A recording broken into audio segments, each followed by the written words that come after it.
Title the night we finally spoke. जब वे अंदर आए तो कैफे लगभग खाली था। एक ऐसी शांत शाम जहां दुनिया नरम लगती है, जैसे दो लोगों को एक मौका दे रही हो जिससे वे बच रहे थे। खिड़कियों पर गर्म लाइटें चमक रही थीं और रोस्टेड कॉफी की हल्की खुशबू हवा में फैली हुई थी। उन्होंने एक दूसरे को तुरंत पहचान लिया। वे हमेशा पहचान लेते थे, महीनों से उनके रास्ते मिलते रहे थे। छोटी छोटी नजरें, शर्मीली मुस्कान, ऐसी बातें जो कभी पूरी नहीं हुई। आज रात कुछ अलग लगा। शायद यह शांति की वजह से था, शायद यह बारिश के शीशे पर हल्के से टकराने की वजह से था, शायद यह बस समय की वजह से था। वे साथ बैठे, लगभग बिना सोचे समझे, जैसे उनके शरीर ने उनके दिमाग के समझने से पहले ही फैसला कर लिया हो। पहले उन्होंने छोटी छोटी बातों पर बात की। मौसम, बैकग्राउंड में धीरे धीरे बज रहा म्यूजिक, जिस तरह बारिश ने पूरे शहर को एक राज्य जैसा महसूस कराया। लेकिन धीरे धीरे बातचीत गहरी होती गई।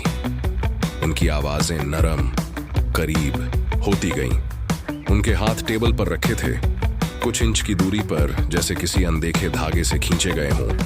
एक पल था, छोटा, नाजुक, जब उनकी उंगलियां छू गईं।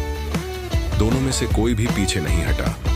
वह स्पर्श गर्म, झक भरा, मतलब से भरा था। ऐसा लगा जैसे किसी ऐसी चीज की शुरुआत हो जिसका वे दोनों इंतजार कर रहे थे, लेकिन कभी नाम लेने की हिम्मत नहीं की। तुम्हें पता है, उनमें से एक ने धीरे से कहा, मुझे हमेशा उम्मीद थी कि हम यहां पहुंचेंगे, बस ऐसे ही। दूसरा मुस्कुराया, उसकी आंखें नरम थीं। मैं भी। बाहर बारिश तेज हो रही थी, लेकिन अंदर सब कुछ गर्म लग रहा था, सुरक्षित, पास। वे कैफे बंद होने तक बातें करते रहे, फिर एक ही छाते के नीचे साथ साथ चले, कंधे छू रहे थे, दिल थोड़ा तेजी से धड़क रहे थे।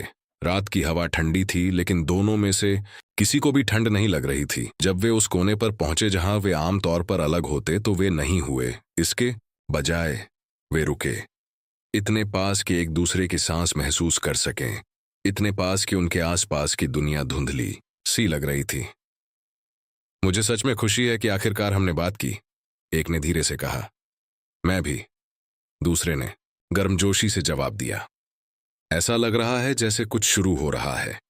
और ऐसा ही था, जल्दबाजी में नहीं, जबरदस्ती नहीं, बस दो लोग आखिरकार उस शांत, हल्की गंभीरता में कदम रख रहे थे जो उन्हें हमेशा से एक साथ खींच रही थी।